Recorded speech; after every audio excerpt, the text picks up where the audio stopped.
তো বন্ধুরা দুপুরবেলা কিন্তু আমি এখানে চলে এসেছি বাড়িতে টিফিন করতে। তো দুপুর মায়ের হাতে রান্না বুঝতেই পারছো, খিদেও পেয়েছে খুব জোরে। তো কি কি রান্না হয়েছে প্রথমেই দেখে নিই চলো। তো এখানে আছে কিন্তু শাক ভাজা।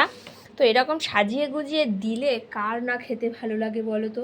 আজকে যেহেতু চড়কের পূজা সেহেতু আমডাল কিন্তু মাস্ট। তোমাদের কাদের কাদের আমডাল হয় তোমরা অবশ্যই কমেন্ট করে জানাবে। তো চলো মা কি কি রান্না করেছে আর কি কি আমার সাজিয়ে খেতে দিয়েছে সেটা দেখে নিই। তো এখানে আছে শাক ভাজা। ও তার আগে এটা কি ধনেপাতা বাটা, থালকুল পাতা বাটা। আর এদিকে আছে কুমড়ো পুঁই শাক চিংড়ি সব রকম দিয়ে একটা চচ্চড়ি।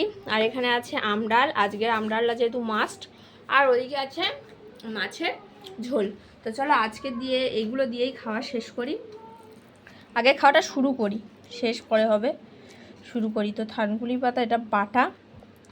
ভাতটা প্রচণ্ড গরম, মনে হচ্ছে প্রেশার কুকারে করা হয়েছে। গরম গরম ভাত, ও জাস্ট অসাম।